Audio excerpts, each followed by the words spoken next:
1. Many years ago, the late 80s, I worked the front desk, reception, and cashier, which were in 2 different locations, for a hotel that was having a soft opening in Manhattan. The building was, at the time, 98 years old, and had many incarnations, all hotels. When the then owner bought it, it had sat empty for nearly 10 years. There were, to say the least, many issues. The owner was not a New Yorker, and that brought its own kind of special problems, as anyone who's ever worked in New York City will know. A couple of months before this happened, the owner discovered he was running over budget for the renovation and decided to open a little sooner than he should have. He seriously needed cash flow, or that was the story, so we had a soft opening with some very nice rates for that part of town, and considering what the hotel would essentially become. Because of the very nice rates, we had a lot of celebrities come in and check us out. Most of these folks were wanting to spend less money and find some place to stay other than a handful of local hotels, owned by a person who was right then becoming infamous for how they treated their staff and whether they paid taxes. This person is deceased and is not now, nor have they ever been President of the United States. I had the great fortune to meet some of my favorite actors, Nancy Walker, Rhoda's mom from The Bounty Lady, and my all-time favorite celebrity meet, B. Arthur and Roddy McDowell, who both camped it up as if they were in a gay bar in the West Village, Dudley Moore, who would come in and play the baby grand piano in the hotel bar, and others who are still alive and I won't name. Along with these celebrity folk, there were others who were just rich or well off and wanted to save a buck. Fair enough. They helped keep us employed, and we were mostly very grateful. Among the just rich or well-off were a handful of Karens. Not a lot, thank goodness, but definitely a handful. One fateful day in the middle of summer, one of the Karens flew in from Beverly Hills and began her short-lived reign of terror. As mentioned above, the reception area was in a different spot than the cashier counter, but in the same lobby. When we worked reception, we stood in front of 2 Georgian-style desks, waiting for guests to arrive. Once they did, they were invited to have a seat in one of a pair of leather wing-back chairs on one side of the desk while we sat on the other side and went over their registration details and asked for payment. Once they had handed over their credit card, we ran behind a wall, swiped the card for a credit hold, and took an imprint. We then said a little prayer and used a key machine which would, hopefully, magnetize a set of key cards for the room, provided the god Mercury was not feeling vengeful or wrathful. When guests first arrived at the hotel, the doorman would greet them and arrange for their luggage with a bellman. He would usher them inside and direct them to the big staircase that led to the lobby. This was before the ADA. This layout was pretty much unchanged from when the hotel was built at the turn of the previous century. Once the guest had walked up the stairs, they made a left and found themselves in the small and cozy lobby. It was a dramatic entrance. As I stood there in that fateful day, I saw a woman sail around the corner with her husband in tow. She headed straight for me and breathlessly exclaimed, "I can't believe I had to climb a flight of stairs to get here." I just smiled and then stepped back to graciously point to a chair, as I'd been trained to do. "Welcome to We Open Too Soon Hotel, madam. Would you like to have a seat for registration?" "My name is Madam Karen. I'd just like my keys, please." Still smiling, I said, "Well, we do need to get you registered and confirm your form of payment." "I gave my credit card over the phone. Why can't you just use that?" "The bank requires that we take an imprint of your card." She put her hand on her chest and then looked at her husband, who, if I remember correctly, was cleaning something in his ear with a finger at that moment and didn't seem to be paying too much attention. Aghast, she said, "They have never treated us like this at Tax Evasion Hotel." "Ever?" "I'm sorry, madam, it won't take a moment." I moved closer to the desk. "Won't you have a seat?" "Well, if I must." She flounced down dramatically. The husband floated away to somewhere nearby. I walked around and took my seat. I found her pre-printed registration card and offered it to her by sliding it across the desk. "Would you take a look and confirm your name and address?" I gave you all that over the phone. Why is this taking so long? I took the registration card back and said, We have 123 Avenue of the Karens, Beverly Hills 90210 as your address. Is that correct? Of course it is. And you'll be with us through Thursday in a corner suite at $199 per night. Is that correct? That really was a steal. Most rooms at the time, and of that caliber, would have been $499 per night and up. The place I worked at before charged $799 for a similar room, and they were sold out months in advance. $199? She looked around the lobby. You must be joking. It was obvious that she didn't think we were charging enough. As I'm sure was explained to you at the time of booking, we are offering special preview rates to select guests prior to our grand opening. Normally our corner suite rents for $599 per night. This was a well-rehearsed line, and $599 was actually the higher end. I simply can't believe it. A tax evasion hotel, they're never that expensive. That was a lie. We had been trained on the rates at competitor hotels. Their similar room was $649, if I remember right. I just smiled and waited. My face was beginning to hurt a little from all my fake smiling. After a couple of uncomfortable moments, I asked, What form of payment would you like to use for your stay? After some literal harumphing, she pulled an Amex out of her wallet and handed it over. Thank you, I stood. Excuse me, I'll be right back. I ran around the back and saw the front office manager standing there with a big knowing grin on his face. We could never talk back there when there were guests out front, since they could hear even soft whispers, so I rolled my eyes as I did the authorization and imprint. I then ran the keys, put them in the fancy linen envelope we used, and headed back out. That took long enough. You're in room 799. If you follow me, I'll escort you upstairs. That took her by surprise, but she stood and then collected her husband, and off we went to the elevator lobby. As we waited for one to arrive, she said, I hope this room is big enough and that it has a marble bathroom. Our corner suites are some of the biggest in the city, and all the bathrooms are made with Italian marble. True and true. Madame Karen harumphed as the elevator door opened. We got in, and I pushed the button. You know, said Madame Karen, I am a close personal friend to tax evader and spouse. We always have supper at the Polo Lounge inside the Beverly Hills Hotel when they come to town. Fortunately, I was standing in front with my eyes on the floor numbers, so she didn't see me roll my eyes. That must be lovely, was my insincere reply. The husband coughed but didn't say anything. Once we were on the floor and at the door, I closed my eyes and said my little prayer. I slipped in the key and waited. Mercury was not happy, so the red lights came on. I'm sorry, madam. There's a problem with the key. Insert whatever excuse we were using that week. But I can open the door with my passkey and then go retrieve a new key and be back before you know it. While I said that, I opened the door and led them inside. Madame Karen walked in, took one look at the corner view, which was really one of the best views in the city at the time, and declared, This just won't do. I waited. She walked around the large room. I can't believe you want all that money for this tiny room. It was about twice the size of my apartment in the West Village. I decided to do my little here's where everything is spiel while ignoring her. When I gestured toward the bathroom, she sailed in and said, This is so small and doesn't look like marble to me. It could be laminate for all I know. The bathroom was much, much bigger than my bedroom, and it was marble. We'd been shown rooms under renovation. I'd handled a big marble tile in a stack waiting to be put down. They were astonishingly heavy. Again, I ignored everything. Instead, I said, If you give me 5 minutes, I'll be right back with a new key.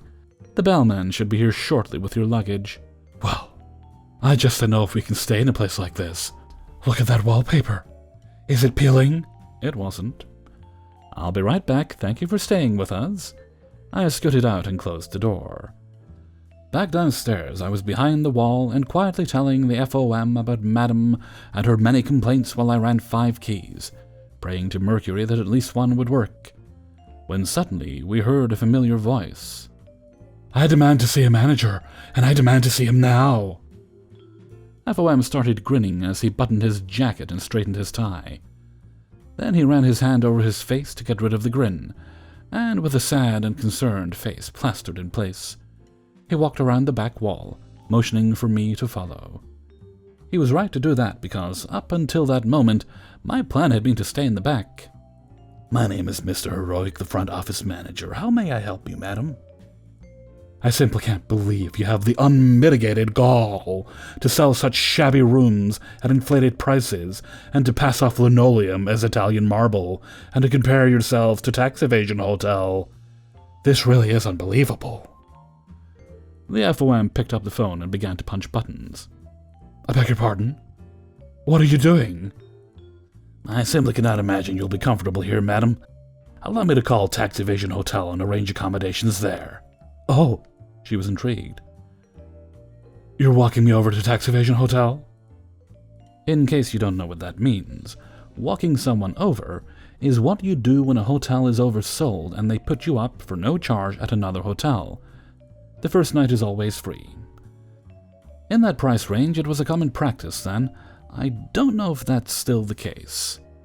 FOM shook his head as his finger hovered over the last digit.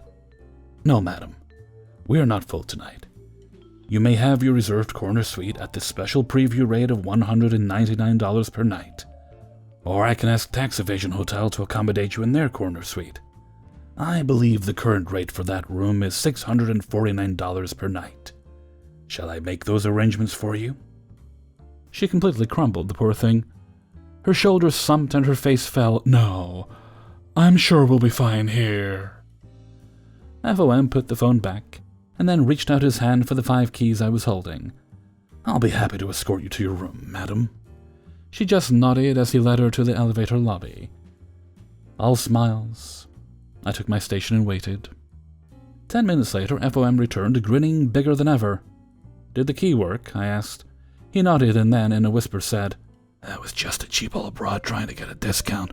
Don't ever fall for it, kid. All you have to do is pick up the phone. Works every time." He then took a deep breath, surveyed the lobby, and then whispered, "And I think I'm gonna go have a teensy-weensy martini at the bar. I'll be back in a jiffy." I just laughed as he waltzed across the lobby and was gone.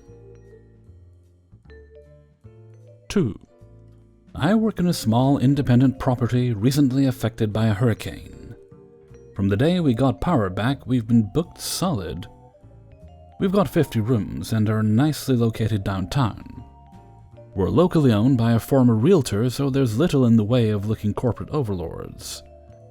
Honestly, we could do just fine without the third-party people we hate so much, as we're not the best destination to bring your family to the beach.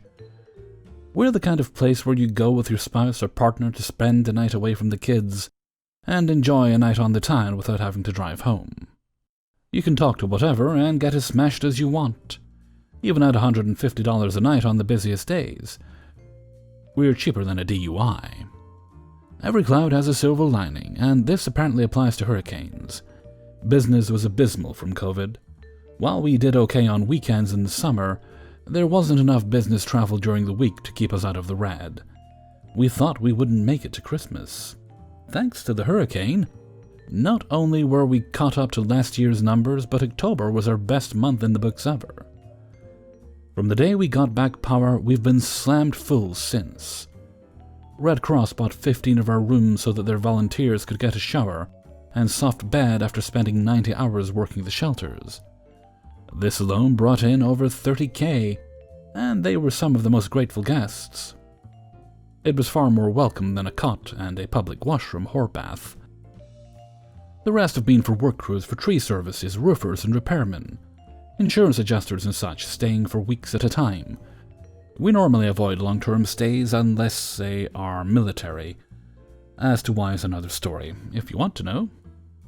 Asking comments. My encounter specifically involves a guy with a work crew who's come to help carve up fallen trees to take away. I had just come back from my 2 days off and began my shift, amazed that I only had 1 room to sell on a Wednesday. I've no idea why, but that's typically one of the slowest work days. People just don't travel on Wednesday. The room I sold in under 2 hours, and it wasn't long after that that shit hit the fan. I got a call from a lady asking about their reservation for tonight. Sparing you the dialogue, somehow their reservation was either forgotten to be saved, forgot to be put in altogether, or they were just bold-faced lying. Given the morning crew, all three are equally likely. The lady didn't like this because they gave their number. However, with the way they handle cards with direct reservations, nothing is charged or even held until you either arrive or get processed as a no-show.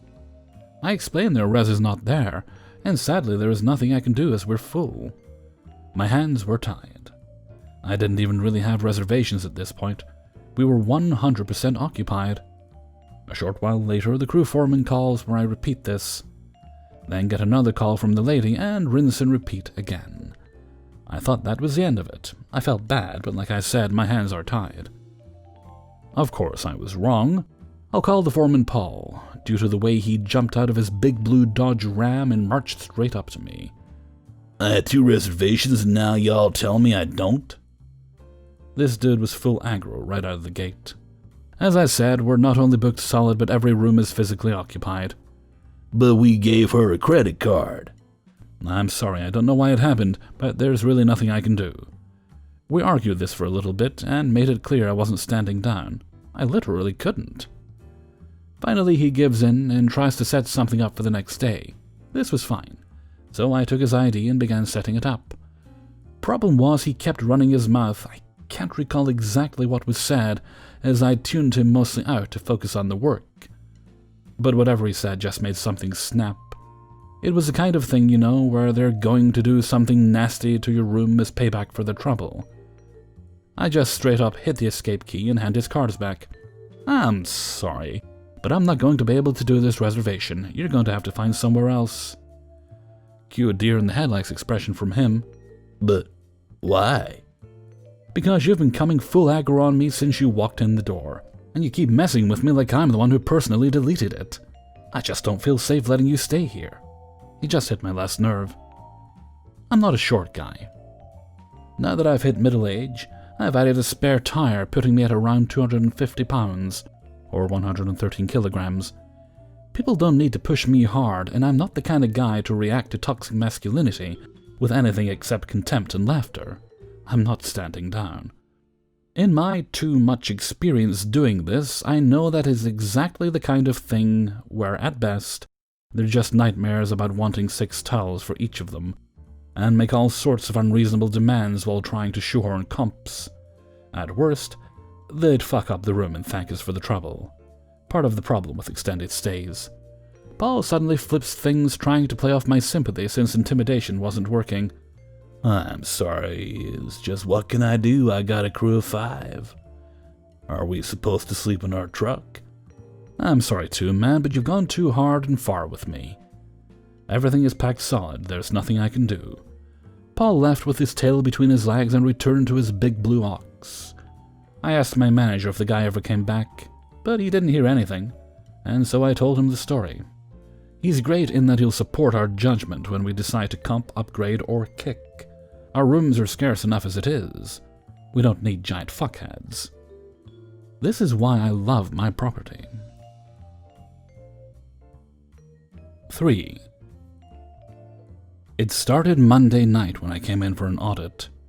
The AGM informed me that there was apparently a dirty room that was listed as clean in the system, and another room that we absolutely couldn't get into. On a sold-out night.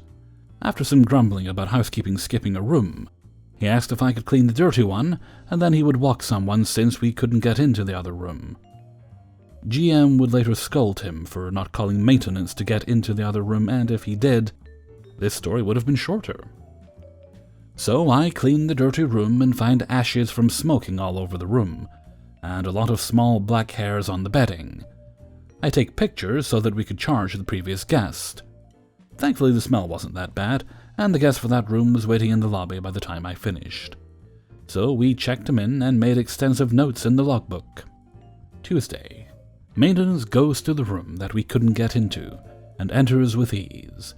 But he finds the room trashed, evidence of cigarettes being smoked in there, and lots of little black hairs. To top off all that, my box of taquitos that someone took from the employee fridge was found empty in there. Still bitter about that since they're delicious. Housekeeping exec also confirmed that both rooms were cleaned and checked Monday before she left. This is where we put together that both rooms were messed up the same way, and the culprit figured out that we didn't lock our laundry and break room door. From then on, the laundry room was always locked. Wednesday, exec housekeeper's brother is spotted briefly getting breakfast, which is odd since he always hung out in the break room when his sister was around, and she was off that day. A while later it came out that said housekeeping exec hadn't been able to reach her brother, and that she was starting to suspect him as the phantom guest, since he was kicked out of his friend's place. A search is attempted, but no trace of him is found. All we could do is try and keep an eye out. Thursday, I come in for an audit and hear that the brother was spotted coming out of the lobby bathroom, going into a stairwell, but disappeared without a trace. Before the PM shift leaves, I have a look at the laundry room so that I know how much folding I'll have to do, and so I have a good view down the hallway when I see the brother go into the bathrooms. I run over to the PM shift and tell her to call the GM, who then has her call the police. I, meanwhile, go to the bathrooms and wait for him to come out. As he exits, I catch him and start making conversation. He claims he's waiting for his sister to pick him up here, and so I decide to wait with him. I can no longer remember the excuse I gave him, but I recall just doing anything to keep us talking until the cops arrived, since we had no idea where he was hiding out. I think he knew what I was doing, but he couldn't say. Finally, after heart-pounding, awkward conversing, the police finally show up and saunter over to the brother. My GM shows up shortly thereafter and instructs the officers to cite him for trespassing and make sure he couldn't come back. The cops walk him out of the building, and we think that is that. Then we get a call about a dog barking on the 4th floor. We're not a pet-friendly hotel, so this is odd. Can't remember how, but we figure out that the dog isn't in a room, but somewhere in a housekeeping closet. Figuring the dog is his, the cops have to bring him back to deal with it, since he doesn't sound friendly. They found him just walking down the road. Turned out it was his dog, and he was just going to leave him there for us to find. After he was finally evicted and banned from the property, we were able to piece together how he hid so well. The first night he took his sister's keys because he knew where she kept them in the laundry room, and used them to get into the room I cleaned.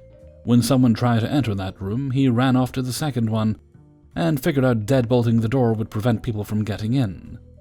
By morning he'd moved to the housekeeping closet down the hall, and used his sister's keys to get into the electrical closet. The closet he hid in had access to the roof, so he could smoke without making the closet smell, and then sneak out the side stairway to take his dog for walks. He of course tried to cover his tracks by putting the keys back Tuesday morning, and so was using a coffee sleeve to keep the door inconspicuously open for his return.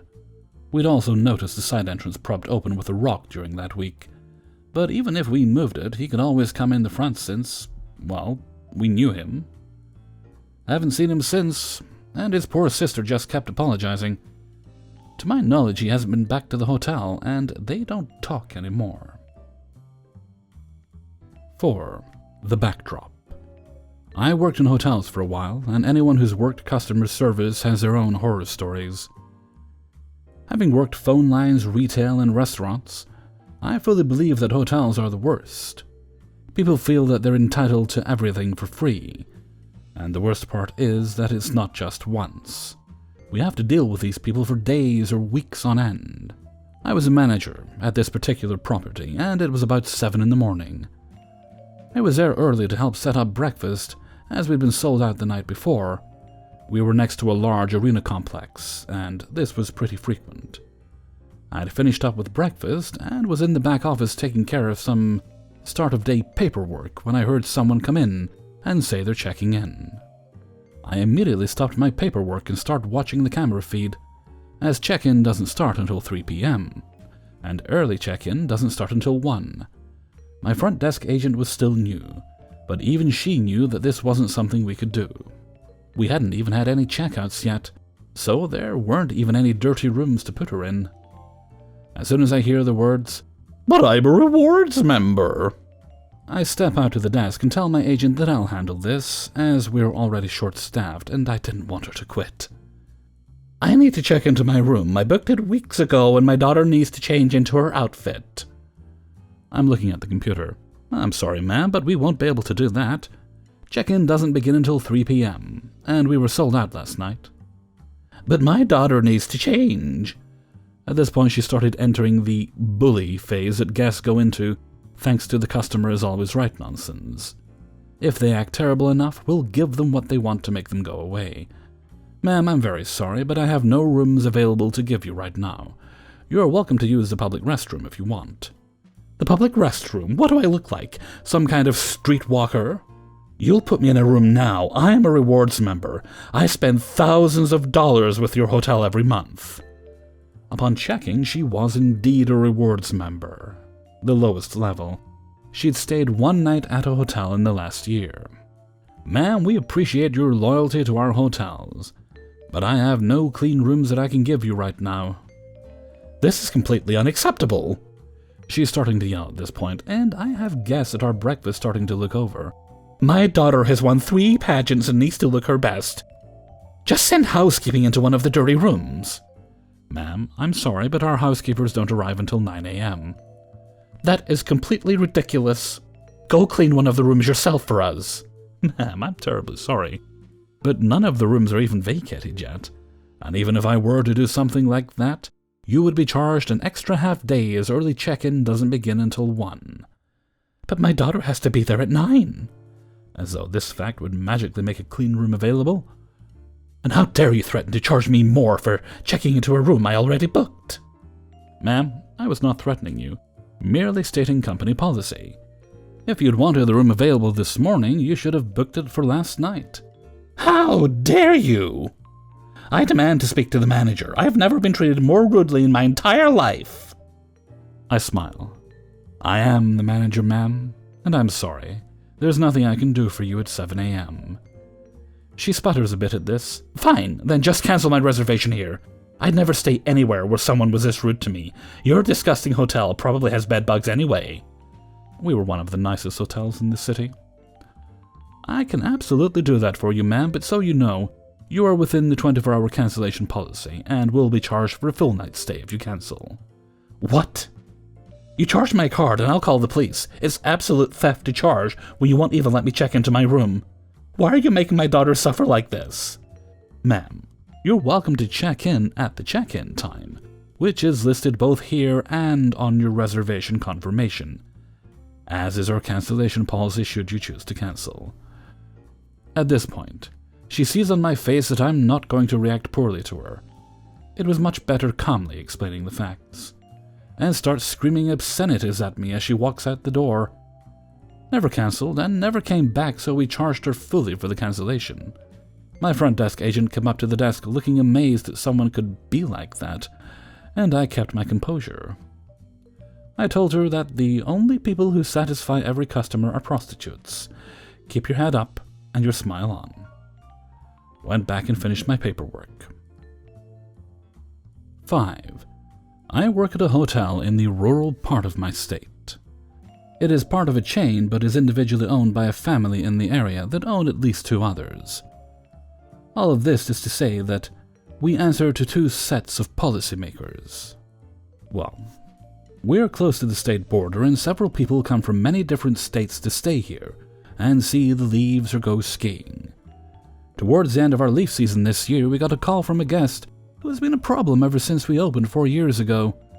I'm going to call her Ms. B. Every few months she calls, tells whoever's on desk that shift that she has a special rate from the management team she never does, and that her special rate is at least $30 if not $70 cheaper than what rates are currently going for. When we say that we cannot honor that, she is often argumentative to the point of throwing out curses and slurs. Ms. B always asks for our sales guy after this. He is always treated well, since he's rather attractive and kind of old lady bait. But he explained that none of the management gave her that rate, we couldn't honor it, and if she wanted to book using her rewards method, she would have to call the corporate reservation system, since we don't make those reservations at the property level. Within a few hours, she had made her reservation. This started the stories about her. In the past, she has berated guests and employees with attitude, and the stories of her mentally handicapped daughter. I won't go into detail about it here because it requires a warning of how graphic the details get, but she's basically had her daughter taken by the state and won't stop talking about it. She is also on the run from her home state due to almost $10,000 of fees she refuses to pay. All of this is public information when you look up the name and state. Anyway, she arrived that night after 3 phone calls about her reservation and how she needed a perfume-free room, which we provided. She arrived at 10:50 p.m., right as I was getting ready to leave for the night shift to take over. She proceeded to keep me almost 30 minutes after my shift, talking about her daughter and how she's suing a judge over the situation. Thank God for masks, because I could not have just kept smiling through that. She finally went to bed after asking if I was wearing cologne when I handed her the keys. And I left, knowing I would have to deal with her the next day. The whole day after harassing everyone she came across about whether they were wearing perfume or cologne, she was held up in the business center doing research for her upcoming case. And because she took some kind of shine to me, she asked me for extensive help formatting her legal documents. Her reservation was only for one night, but she managed to get someone at corporate to make another for her for the next night. The full day she was here, she threatened several people, threatened to wipe down all of the surfaces in vinegar to get rid of residual smells, told me that she used baking soda as conditioner, and many more things. My GM actually pulled me aside to make sure that if she gave me any issues, that I would not engage and rather go to her directly and let the GM handle it. I was told to leave the situation as soon as she attempted anything I wasn't comfortable with, and go straight to the GM's office. Luckily, she didn't try anything with me, but one of our employees, who is a young woman of color, was cornered and told a few racist things that I won't detail here. As Miss B was heading to bed on her second night, she repeatedly tried to get us to hold another room for her so that she could stay longer, but we were out of the room type she was in, and offered to prepare another room for her for how she liked, but she refused.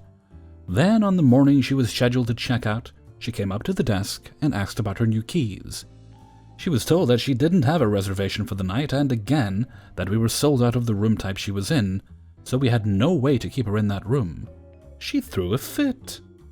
Told our front desk supervisor that we were kicking her out, that we were forcing her to drive in bad weather when it was barely drizzling, that she had been coming for 4 years and we were disrespecting her loyalty, etc. We told her that if she wanted to stay, she could, but she could no longer use her husband's reward account, who was not traveling with her, and that she would either have to create her own or pay for the room without any points, about $160 without taxes at the time.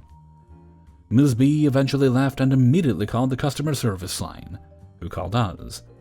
We had already submitted several reports on her behavior and detailed everything that had happened, but she tried 3 times to suck her money out of us in corporate. She eventually got $100 out of one of her customer service lines.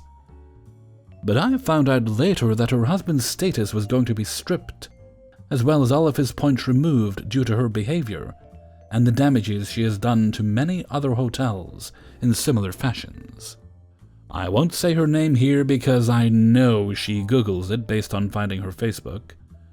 I can give you more information in the comments and DMs, but this has already gotten too long. Hey everybody, Hellfreezer here, and thank you very much for listening to Coahw, number 50. And thank you very much to everybody who allowed me to use their stories in this video. And before I go on, I'd like to give a shout out to the author of story number 2, Reddit user 2Meter Richard. I do hope I'm getting that right. Thank you very much, Richard, for allowing us to use your story. Right, let's see. This will go up on Thursday. And hopefully, if all is going according to plan, I will be wrapped up by Thursday. I plan to do a little bit of online shopping. And Actually, I think I'll just go ahead. I've been browsing all week, actually, but I think I'll go ahead and I'll get everything finalised and ordered by then. And that should be here in time for Christmas. I'll also, actually, I think it's about the time of month where I need to start paying bills. I'll take care of them till December. Anyway, okay, I'm just rambling now. Okay, with that, I'm going to head off for now. So until next time, thank you very much for listening, and take very good care of yourselves.